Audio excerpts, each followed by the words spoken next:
Bonjour, bonjour, mes frères, mes sœurs. Voilà, je reviens pour une nouvelle vidéo, toujours dans le but d'exhorter les enfants de Dieu, d'édifier les enfants de Dieu, d'édifier le peuple du Seigneur. Alors, le message d'aujourd'hui, c'est sur les malédictions héritées des parents. Malédictions héritées des parents. Malédictions venant des ancêtres, qui se passent de génération en génération. Parce que beaucoup sont dans l'Église, mais ne savent pas qu'il y a aussi des malédictions qu'on hérite des parents. Alors, je veux dire, quand nous venons dans ce monde, nous recevons de nos parents deux types d'héritage, ou de bagage ou d'héritage.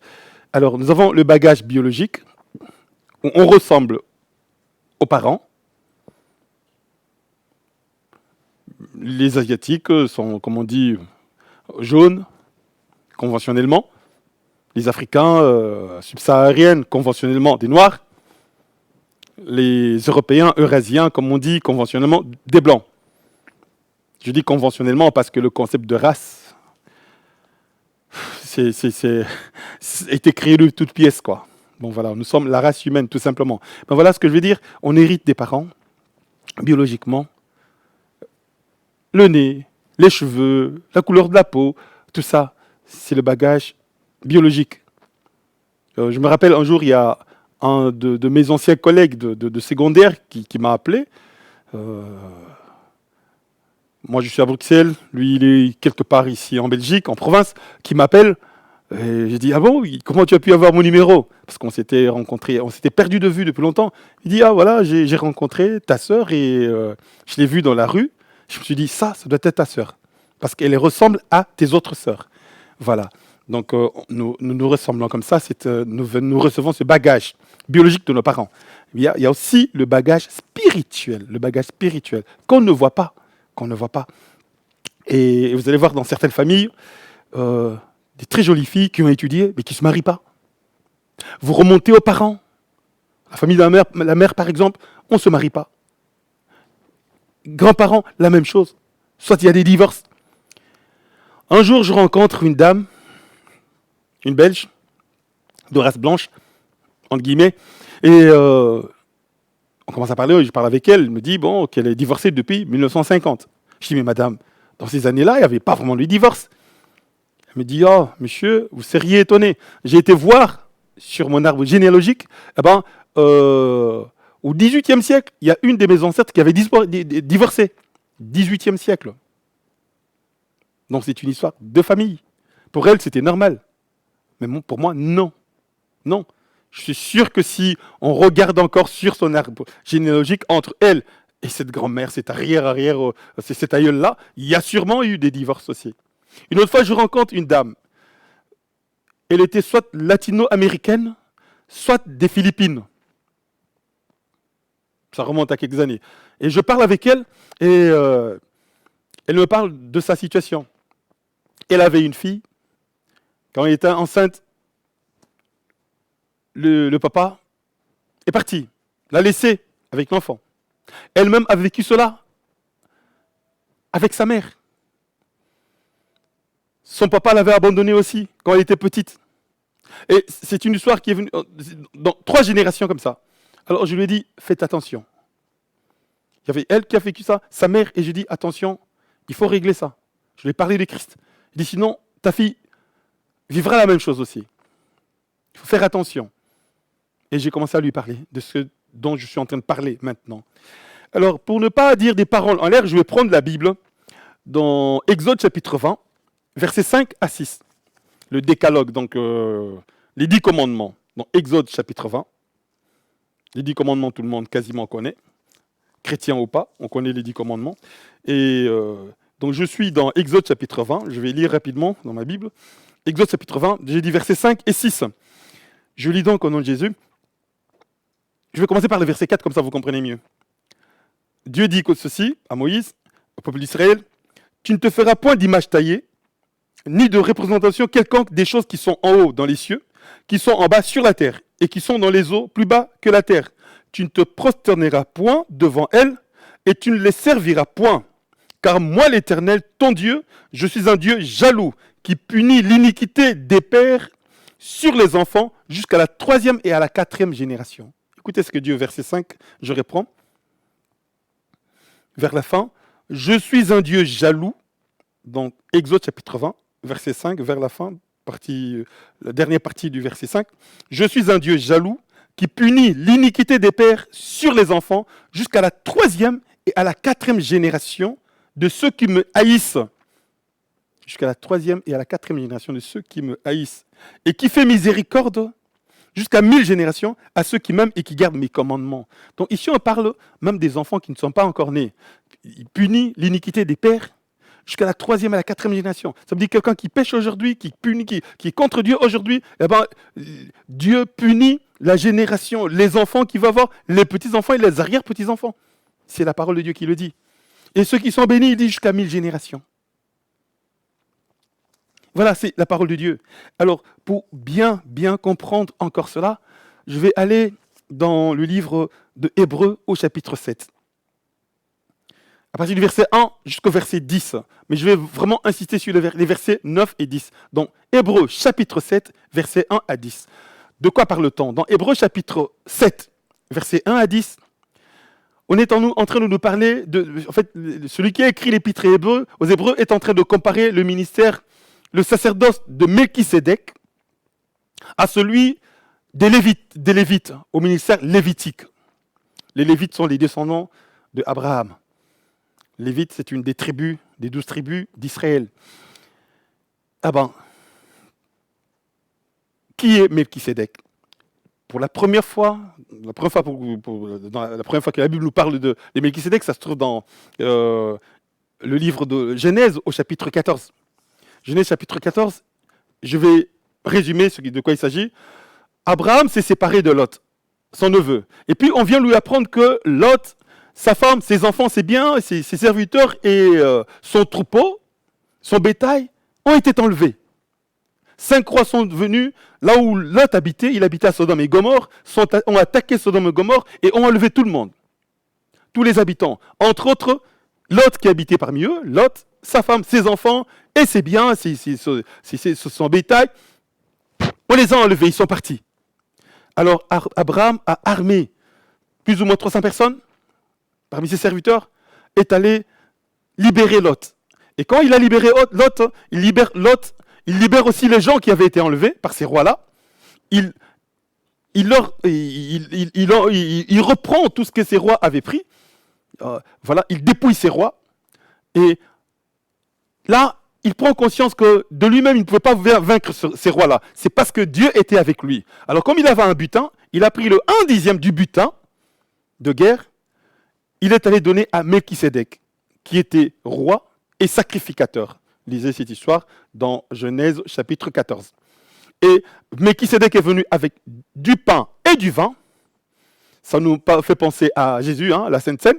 Et bon, voilà, du pain et du vin. Abraham lui a donné la dîme du butin et il a béni Abraham. Melchisédek a béni Abraham. Ça veut dire qu'il était supérieur à Abraham. Il a béni Abraham. Et alors, dans Hébreux chapitre 7, justement, on nous parle un peu de ça. Donc, on voulait juste montrer la supériorité de Melchisédek par rapport aux Lévites, qui sont les descendants d'Abraham. Il dit bien, cet acteur, cet auteur, il dit, si Melchisédek a béni Abraham, c'est parce qu'il est supérieur à Abraham. Et en bénissant Abraham, il a béni aussi tous les descendants de Abraham. Et au verset 9 et 10, on nous dit ceci. Hébreux chapitre 7, versets 9 et 10. On dit, Lévi qui n'était pas encore né a aussi été béni parce qu'il était dans les reins de son père quand Melchisédek a béni Abraham. Écoutez, quand Abraham a rencontré Melchisédek, Abraham n'avait pas d'enfant. Nous savons tous que sa femme Sarah était stérile. Et que Abraham a eu Isaac à l'âge de 100 ans. Et sa femme a accouché d'Isaac à l'âge de 90 ans, 90 ans.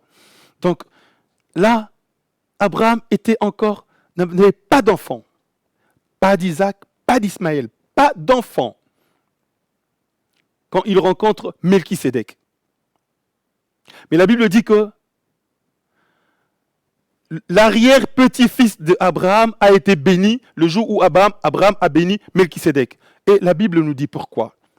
Hébreu nous dit parce que son arrière-petit-fils, qui s'appelle Lévi, était dans ses reins, était dans ses entrailles. Pas encore né, mais était en lui. Parce que nous savons qu'Abraham a eu Isaac, Isaac a eu Jacob, le père de Lévi. Donc, Isaac, c'est le fils d'Abraham, il a eu Jacob, qui est le petit-fils d'Abraham, et Jacob a eu Lévi, arrière, donc petit-fils d'Abraham.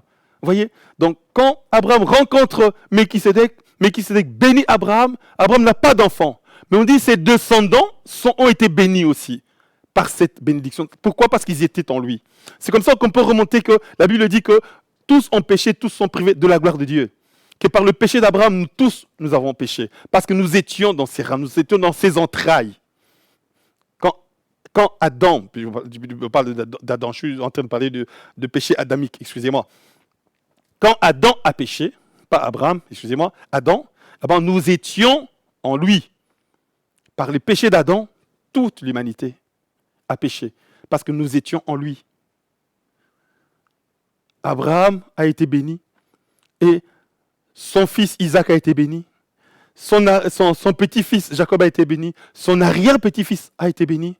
Alors qu'ils n'étaient pas encore nés. Parce qu'ils étaient tous dans les entrailles de Abraham. Ça veut dire quoi? Quand ton grand-père a été conclure un pacte avec le monde des ténèbres, toi tu n'étais pas là. Mais spirituellement, tu étais présent parce que tu étais dans ses entrailles. Et s'il y a une malédiction qui est entrée dans la famille à partir de cet acte-là, cette malédiction t'atteint aussi. T'atteint aussi. C'est comme ça. Dans la Bible, enfin dans la vie de tous les jours, on nous parle dans la médecine des maladies héréditaires. Héréditaires. Quelqu'un qui hérite d'une maladie. Moi, je connais des gens ici dans ce monde qui refusent des héritages de leurs parents. Papa avait beaucoup de dettes et on appelle les descendants pour hériter parce que quand tu acceptes l'héritage, tu vas payer ses dettes. Il y a des gens moi je connais des gens qui ont dit non, moi je refuse. Je refuse son héritage. Donc tu refuses l'héritage de papa, tu ne payes pas ses dettes. Mais il y a des gens qui acceptent ce qu'on appelle maladie héréditaire. Alors ça se passe comment? Au siècle passé, toi tu n'étais même pas né, il y a un ancêtre qui a voulu être un grand chasseur ou quoi, ou grand commerçant, et qui fait un pacte avec le monde des ténèbres. On lui dit, bon voilà, avec le pacte, tu vas réussir dans la vie, tu seras un grand commerçant, tu seras un grand chasseur et tout ça, mais tes descendants, les femmes, ne se marieront jamais. Ou il y aura telle maladie qui va se perpétrer, qui descendra dans tous tes descendants. Lui, il s'engage, il s'en fout, il va partir. Et vous naissez, vous avez cette maladie, vous héritez de cette maladie, ou vous naissez des filles qui naissent avec cette malédiction, qui ne se marient pas, ou se marient, divorcent et tout ça. On voit dans la vie, jolie fille, bien étudiée, qui ne se marie pas. Ou bien que soit se marie et divorce. Vous allez voir dans les familles des choses comme ça. Dans une même famille. Vous remontez, comme j'ai dit tout à l'heure, chez la maman, c'est la même chose, la grand-mère, la même chose. Donc il y a une malédiction qui va de génération en génération. Hériter, le bagage spirituel. Alors, nous devons rejeter ces liens spirituels avec nos familles. Il y a un exemple dans la Bible, pour voir, illustrer encore ça. Dans le livre de Josué, au chapitre 6, verset 26. Alors, le chapitre 6 de Josué nous parle de la prise de Jéricho. Le peuple d'Israël arrive à la terre promise. Et la première ville à prendre, c'est la ville de Jéricho, qui était une ville bien clôturée. Donc, ils ont fait le tour de la ville de Jéricho. Il y avait des remparts, ils ont fait le tour. Et puis, les remparts sont tombés. Ils sont entrés dans Jéricho, ils ont pris possession de la ville. Alors, Josué dit ceci, quand ils sont emparés de la ville, il dit, la personne qui se lèverait pour reconstruire cette ville, mettra les fondations au prix de la vie de son fils aîné. Et clôturera le travail au prix de la vie de son dernier enfant.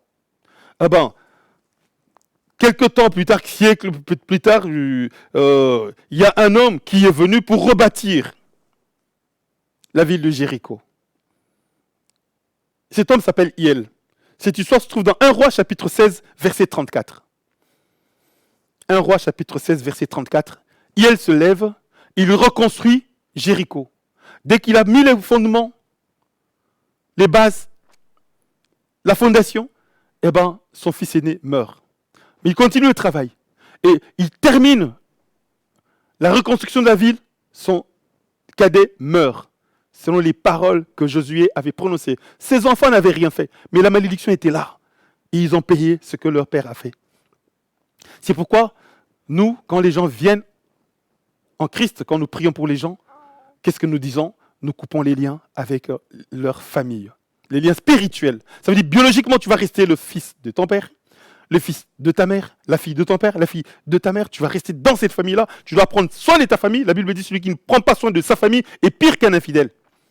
Celui qui ne prend pas soin de sa famille est pire qu'un infidèle. Ça, il faut le savoir.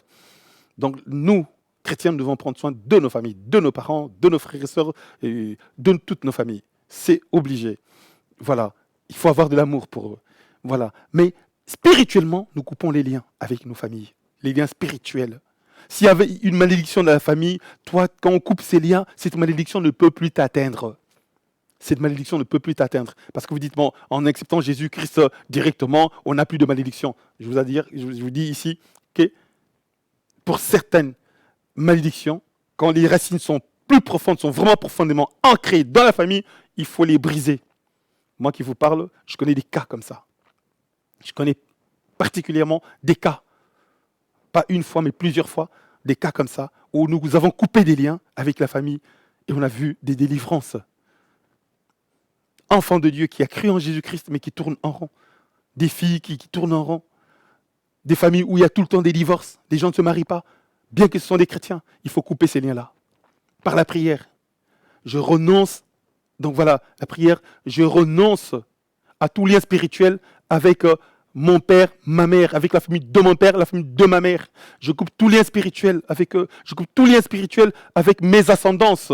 Ça veut dire mes ascendances paternelles comme maternelles. Ça veut dire avec mes grands-parents, mes arrière-grands-parents, avec mes ancêtres paternels, avec mes ancêtres maternels. Je coupe tout lien spirituel. Toute malédiction venant d'eux, je rejette ça au nom de Jésus. Tous les esprits qui hantaient ma famille, tous les esprits qui dominaient sur ma famille, je vous rejette au nom de Jésus-Christ. Et je coupe tout lien avec vous au nom de Jésus. Aujourd'hui, j'appartiens à Jésus-Christ.